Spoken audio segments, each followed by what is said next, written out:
ओम शांति। आज 14 अगस्त 2024 के बाबा के अनमोल मधुर महावाक्य सुनेंगे। ओम शांति। मीठे बच्चे, तुम्हारा अनादि नाता है भाई भाई का। तुम साकार में भाई बहन हो, इसलिए तुम्हारी कभी क्रिमिनल दृष्टि नहीं जा सकती। आज की मुरली से प्रश्न है, विजयी अष्ट रत्न कौन बनते हैं, उसकी वैल्यू क्या होती है? उत्तर, जिनके मनसा में क्रिमिनल ख्यालात नहीं रहते, पूरी सिविल आई हो, वही अष्ट रत्न बनते हैं, अर्थात कर्मातीत अवस्था को पाते हैं। उनकी इतनी अधिक वैल्यू होती, जो किसी पर कभी ग्रहचारी बैठती है तो उसे अष्ट रत्न की अंगूठी पहनाते हैं, समझते हैं इससे ग्रहचारी उतर जाएगी। अष्ट रत्न बनने वाले दुरांदेशी बुद्धि होने कारण भाई भाई के स्मृति में निरंतर रहते हैं। ओम शांति। रूहानी बच्चे जानते हैं उन्हों का नाम क्या है? क्या है हमारा नाम? ब्राह्मण। ब्रह्मा कुमार और कुमारियां ढेर है। इससे सिद्ध होता है ये एडॉप्टेड चिल्ड्रन है, क्योंकि एक ही बाप के बच्चे हैं, तो जरूर एडॉप्टेड है। तुम ब्रह्मा कुमार कुमारियां ही एडॉप्टेड चिल्ड्रन हो। बहुत चिल्ड्रन है, एक होते हैं प्रजापिता ब्रह्मा के और एक होते हैं परमपिता परमात्मा शिव के, तो जरूर उन्हों का आपस में कनेक्शन है, क्योंकि उनके ही रूहानी बच्चे और इनके हैं जिस्मानी बच्चे। शिव बाबा के हैं रूहानी बच्चे और ब्रह्मा बाबा के हैं जिस्मानी बच्चे।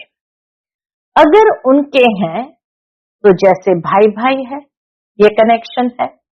प्रजापिता ब्रह्मा के साकार भाई बहन हो जाते हैं। भाई बहन का क्रिमिनल नाता कभी होता नहीं।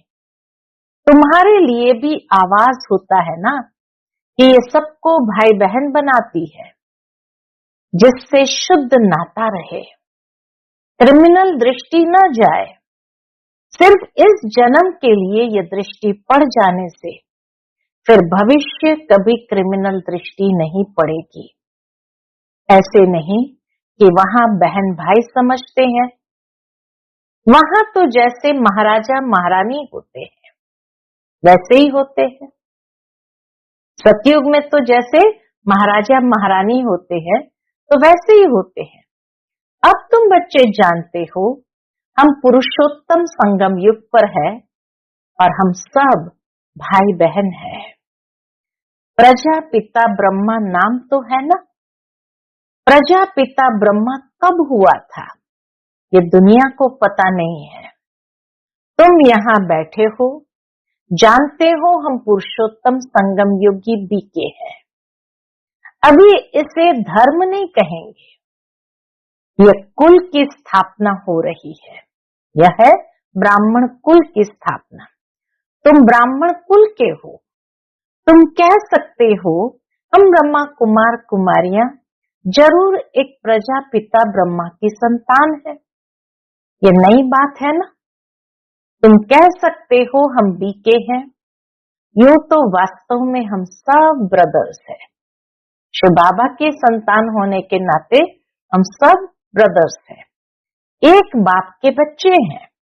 उनके लिए एडॉप्टेड नहीं कहेंगे, हम आत्माएं उनकी संतान तो अनादि है। वह परम पिता परमात्मा सुप्रीम सोल है, और किसको सुप्रीम अक्षर नहीं कहेंगे। सुप्रीम कहा जाता है संपूर्ण पवित्र को। ऐसे नहीं कहेंगे सब में प्यूरिटी है। प्यूरिटी सीखते हैं इस संगम पर। तुम तो पुरुषोत्तम संगम युग के निवासी हो। जैसे कलयुग निवासी सतयुग के निवासी कहा जाता है, सतयुग कलयुग को तो बहुत ही जानते हैं। अगर दुरानदेशी बुद्धि हो तो समझ सकेंगे। कलयुग और सतयुग के बीच को कहा जाता है संगम युग। शास्त्र में फिर युगे युगे कह दिया है। बाप कहते हैं मैं युगे युगे नहीं आता हूं। तुम्हारी बुद्धि में ये होना चाहिए कि हम पुरुषोत्तम संगम युगी ब्रह्मा कुमार कुमारियां है। न हम सतयुग में हैं, न कलयुग में है। संगम के बाद सतयुग आना है जरूर। तुम अभी सतयुग में जाने के लिए पुरुषार्थ कर रहे हो। महापवित्रता बिगर कोई जा नहीं सकते। इस समय तुम पवित्र बनने के लिए पुरुषार्थी हो। सब तो पवित्र नहीं है, कोई पतित भी होते हैं, चलते चलते गिर पड़ते हैं, फिर छिप कर आए अमृत पीते हैं। वास्तव में जो अमृत छोड़ विष खाते हैं उनको कुछ समय आने नहीं देते, परंतु यह भी गायन है, जब अमृत बांटा था तो विकारी असुर छिप कर आए बैठते थे। कहते हैं इंद्र सभा में ऐसे अपवित्र आकर बैठते, उन्हें श्राप लग जाता है। कहते हैं शास्त्रों में भी कहा है इंद्र सभा में ऐसे अपवित्र आकर बैठते हैं, उन्हें श्राप लग जाता है। एक कहानी भी बताते हैं कि एक परी एक विकारी को ले आए, फिर उनका क्या हाल हुआ। विकारी तो जरूर गिर पड़ेंगे, ये समझ की बात है। विकारी चढ़ न सके, कहते हैं वह जाकर पत्थर बना। अब ऐसे नहीं कि मनुष्य पत्थर व झाड़ बनते हैं, पत्थर बुद्धि बन गए। पत्थर नहीं बन जाते, पत्थर बुद्धि बन गए। यहाँ आते हैं इसलिए पारस बुद्धि बनने के लिए, परंतु छिपकर विष पीते हैं तो सिद्ध होता है पत्थर बुद्धि ही रहेंगे। जो छिपकर विष पीते रहते हैं तो बाबा कहे उनको पत्थर बुद्धि ही रहेंगे। ये सामने समझाया जाता है। शास्त्र में तो ऐसे ही बैठ लिखा है। नाम रखा है इंद्र सभा, जहां पुखराज परी किस्म किस्म की परियां दिखाते हैं। रत्नों में भी नंबरवार होते हैं ना, कोई बहुत अच्छा रत्न, कोई कम, कोई की वैल्यू कम, कोई की वैल्यू बहुत होती है। 9 रत्न की अंगूठी भी बहुत बनाते हैं, एडवर्टाइज करते हैं, नाम तो रत्न ही है, यहाँ बैठे हैं ना, परंतु उनमें भी कहेंगे ये हीरा है, ये पन्ना है, ये माणिक है। पुखराज भी बैठे हैं। रात दिन का फर्क है, उनकी वैल्यू में भी बहुत फर्क होता है। वैसे ही फिर फूलों से भेंट की जाती है, उनमें भी वैरायटी है। बच्चे जानते हैं कौन कौन फूल है। ब्राह्मणियां पंडे बनकर आती है, अच्छा फूल होता है। कोई तो फिर स्टूडेंट भी जास्ती तीखे होते हैं समझाने करने में। बाबा ब्राह्मणी को फूल न देकर उनको देंगे। बाबा तो हर एक बच्चे को अच्छी रीति जानते हैं। सिखलाने वाले से भी उनमें गुण बड़े अच्छे होते हैं। कोई भी विकार नहीं होता। कोई कोई में अवगुण होते हैं, क्रोध का भूत, लोभ का भूत। तो बाप जानते हैं ये फेवरेट मनपसंद पंडा है, ये सेकंड नंबर है। कोई कोई पंडा इतना फेवरेट नहीं होता जितना जिज्ञासु। जिनको ले आते हैं वो फेवरेट होते हैं। ऐसे भी होते हैं सिखलाने वाले माया के चंबे में आकर विकार में चले जाते हैं। ऐसे हैं बहुतों को दुबन से निकालते और खुद फंस मरते हैं। माया बड़ी जबरदस्त है, बच्चे भी समझते हैं। क्रिमिनल आई बहुत धोखा देती है। जब तक क्रिमिनल आई है तो भाई बहन का जो डायरेक्शन मिला है वह भी नहीं चल सकता। सिविल आई बदलकर क्रिमिनल आई बन जाती, जब क्रिमिनल आई टूटकर पक्की सिविल आई बन जाती है तो उसको कहा जाता है कर्मातीत अवस्था। इतनी अपनी जांच करनी है। इकट्ठे रहते हुए विकार की दृष्टि न जाए। यहाँ तुम भाई बहन बनते हो, ज्ञान तलवार बीच में है। हमको तो पवित्र रहने की पक्की प्रतिज्ञा करनी है। रक्षाबंधन भी आ रहा है तो बाबा कहे हमको तो पवित्र रहने की पक्की प्रतिज्ञा करनी है, परंतु लिखते हैं बाबा कशिश होती है, वह अवस्था अजन पक्की नहीं हुई है। पुरुषार्थ करते रहते हैं, यह भी न हो। एकदम सिविल आई जब बन जाए तभी विजय पा सकते हैं। अवस्था ऐसी चाहिए जो कोई विकारी संकल्प भी न उठे। इसको ही कर्मातीत अवस्था कहा जाता है। मंजिल है, इसलिए बाबा कहे मंजिल बहुत ऊंची है। कितनी वंडरफुल माला बनती है। अष्ट रत्नों की भी माला होती है। बच्चे तो ढेर के ढेर है। सूर्यवंशी चंद्रवंशी घराना यहाँ स्थापन होता है। उन सबको मिलाकर फुल पास स्कॉलरशिप लेने वाले अष्ट रत्न निकलते हैं। बीच में फिर उन्हों को रत्न बनाने वाला हीरा शिव को डालते हैं। बाबा के बीच में फिर हीरा शिव बाबा को डालते हैं। जिसने ऐसे रत्न बनाए, ग्रहाचारी बैठती है तो भी अष्ट रत्न की अंगूठी पहनते हैं। इस समय भारत पर राहु की ग्रहाचारी है। पहले थी वृक्षपति की अर्थात बृहस्पति की दशा। तुम सतयुगी देवता थे, विश्व पर राज्य करते थे, फिर राहु की दशा बैठ गई। अभी तुम जानते हो हमारे ऊपर किसकी दशा है? बृहस्पति की दशा थी। नाम है वृक्षपति, शॉर्ट में बृहस्पति कहा जाता है। हमारे पर बरोबर बृहस्पति की दशा थी, जबकि हम विश्व के मालिक थे। अभी राहु की दशा बैठी है, जो हम कौड़ी मिसल बने हैं। यह तो हर एक समझ सकते हैं, पूछने की भी बात नहीं। गुरुओं आदि से पूछते हैं, इस इम्तिहान में पास होंगे? गुरु आदि से पूछते हैं, इस इम्तिहान में पास होंगे? यहाँ भी बाबा से पूछते हैं, बाबा हम पास होंगे? कहता हूं अगर ऐसा पुरुषार्थ से चलते रहे तो क्यों नहीं पास होंगे। परंतु माया बड़ी प्रबल है, तूफान में ला देंगी। इस समय तो ठीक है, आगे चल तूफान बहुत आए तो। अभी तुम युद्ध के मैदान में हो, फिर हम गारंटी कैसे कर सकते हैं। आगे माला बनाते थे, जिनको 2-3 नंबर में रखते थे वह है नहीं, एकदम कांटा बन गए। तो बाप ने कहा ब्राह्मणों की माला बन नहीं सकती, ब्राह्मणों की माला बन नहीं सकती है।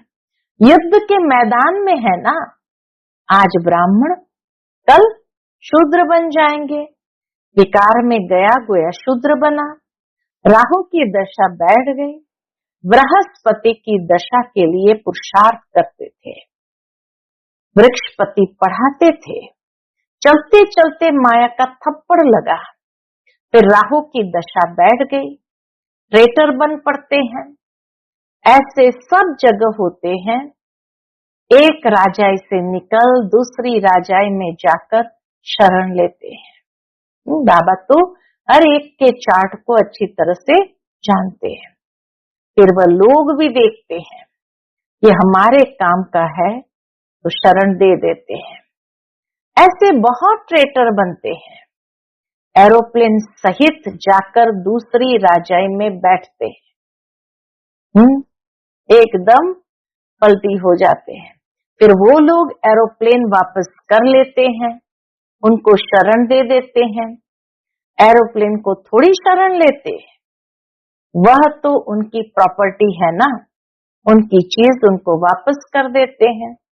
बाकी मनुष्य मनुष्य को शरण देते हैं।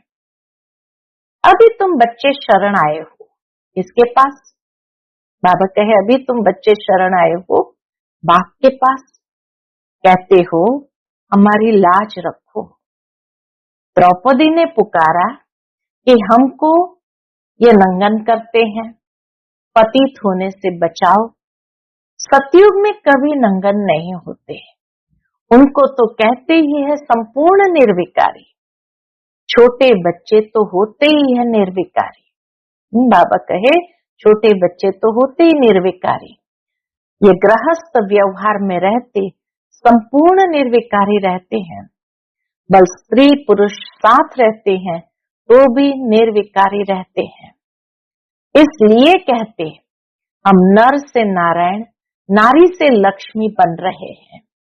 वह है निर्विकारी दुनिया, वहां रावण नहीं, उसको कहा जाता है राम राज्य। राम शिव बाबा को कहा जाता है। राम नाम जपने का अर्थ ही है बाप को याद करना। राम राम जब कहते हैं तो बुद्धि में कौन आता है? बाबा पूछते राम राम जब जपते हैं तो बुद्धि में कौन आता है? बुद्धि में निराकार ही रहता है। राम राम कहते हैं, सीता को छोड़ देते हैं। वैसे से कृष्ण का नाम लेते हैं, राधे को छोड़ देते हैं। यहाँ तो बाप है ही एक। वह कहते हैं मामेकम याद करो। श्री कृष्ण को पतित पावन नहीं कहेंगे। छोटेपन में राधे कृष्ण भाई बहन भी नहीं थे, अलग अलग राजाई के थे। बच्चे तो होते ही शुद्ध है। बाबा भी कहते हैं, क्या कहते हैं? बच्चे तो फूल है, उनमें विकार की दृष्टि नहीं होती। जब बड़े होते हैं तब दृष्टि जाती है। इसलिए बालक और महात्मा को समान कहते हैं, बल्कि बच्चा महात्मा से भी उच्च है। महात्मा को फिर भी मालूम है हम भ्रष्टाचार से पैदा हुआ हूँ। छोटे बच्चे को ये मालूम ही नहीं रहता। बच्चा बाप का बना और वर्षा तो है ही। तुम विश्व के राजधानी के मालिक बनते हो। कल की बात है कि तुम विश्व के मालिक थे, अब फिर तुम बनते हो। इतनी प्राप्ति होती है तो स्त्री पुरुष बहन भाई बन पवित्र रहे तो क्या बड़ी बात है। कुछ तो मेहनत चाहिए ना, इतनी प्राप्ति करनी है तो कुछ तो मेहनत चाहिए ना। हाँ, नंबरवार पुरुषार्थ अनुसार अब बृहस्पति की दशा में जाते हो। स्वर्ग में तो जाते हो, फिर पढ़ाई से कोई ऊंच पद पाते हैं, कोई मध्यम, कोई फूल बनते हैं, कोई क्या बगीचा है ना, फिर पद भी ऐसे लेंगे। पुरुषार्थ खूब करना है ऐसा फूल बनने के लिए। इसलिए बाबा फूल ले आते हैं बच्चों को दिखाने कि तुम्हें भी ऐसा फूल बनना है। बगीचे में तो अनेक प्रकार के फूल होते हैं। सतयुग है फूलों का बगीचा और यह है कलयुग है कांटों का जंगल। अभी तुम कांटे से फूल बनने का पुरुषार्थ कर रहे हो। एक दो को कांटा मारने से बचने का पुरुषार्थ कर रहे हो। जो जितना पुरुषार्थ करेंगे उतना जीत पाएंगे। जो जितना पुरुषार्थ करेंगे उतना इन विकारों पर जीत पाएंगे। मूल बात है काम पर जीत पाने से ही जगत जीत बनेंगे। यह तो बच्चों पर रहा। जवानों को बहुत मेहनत करनी पड़ती है, बूढ़ों को कम, वानप्रस्थ अवस्था वालों को और कम, बच्चों को बहुत कम। तुम जानते हो हमको विश्व की बादशाही की प्रॉपर्टी मिलती है, उसके लिए एक जन्म पवित्र रहे तो क्या हर्जा। उनको कहा जाता है बाल ब्रह्मचारी। अंत तक पवित्र रहते हैं। जो पवित्र बने हैं उनको बाप की कशिश होती है। बच्चों को छोटेपन से ही ज्ञान मिलता जाए तो बच सकते हैं। छोटे बच्चे अबोध होते हैं, परंतु फिर बाहर स्कूल आदि में संग का रंग लग जाता है। संग तारे कुसंग डुबोए। बाबा कहे संग तारे कुसंग डुबोए। बाप कहते हैं हम तुमको पार ले जाते हैं। कहाँ? शिवालय में। सतयुग है बिल्कुल नई दुनिया। बहुत थोड़े मनुष्य रहते हैं, फिर वृद्धि को पाते हैं। यहाँ तो बहुत थोड़े देवताएं रहते हैं। तो नई दुनिया में जाने का पुरुषार्थ करना है। हम बच्चों को नई दुनिया में जाने का पुरुषार्थ करना है। अच्छा, मीठे मीठे सिकिलधे बच्चों प्रति माता पिता बाप दादा का याद प्यार और गुड मॉर्निंग। रूहानी बाप की रूहानी बच्चों को नमस्ते। हम सभी रूहानी बच्चों की रूहानी माता पिता बाप दादा को याद प्यार, गुड मॉर्निंग और नमस्ते। नमस्ते। शुक्रिया बाबा, शुक्रिया। आज की मुरली से धारणा के लिए मुख्य सार है। पहली पॉइंट, बाप का मन पसंद बनने के लिए क्या करना पड़ेगा? बाप का मन पसंद बनने के लिए गुणवान बनना है। अच्छे अच्छे गुण धारण कर फूल बनना है। अवगुण निकाल देने हैं। किसी को भी कांटा नहीं लगाना है। दूसरी पॉइंट, फुल पास होने व स्कॉलरशिप लेने के लिए ऐसी अवस्था बनानी है जो कुछ भी याद न आए। फुल पास होने के लिए व स्कॉलरशिप लेने के लिए ऐसी अवस्था बनानी है जो कुछ भी याद न आए। पूरी सिविलाय बन जाए, सदा बृहस्पति की दशा बनी रहे। आज का बाप दादा का मधुर वरदान हम बच्चों के प्रति है। ब्राह्मण जीवन में सर्व खजानों को सफल कर सदा प्राप्ति संपन्न बनने वाले संतुष्ट मणि भव। ब्राह्मण जीवन में सर्व खजानों को सफल कर सदा प्राप्ति संपन्न बनने वाले संतुष्ट मणि भव। ब्राह्मण जीवन का सबसे बड़े से बड़ा खजाना है संतुष्ट रहना।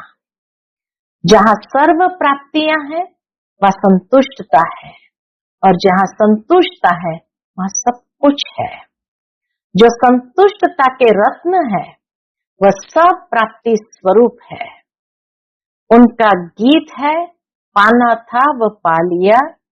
ऐसे सर्व प्राप्ति संपन्न बनने की विधि है मिले हुए सर्व खजानों को यूज करना, क्योंकि जितना सफल करेंगे उतना खजाने बढ़ते जाएंगे। आज का स्लोगन है, होली हंस उन्हें कहा जाता जो सदा अच्छाई रूपी मोती को चुभते हैं, अवगुण रूपी कंकड़ नहीं।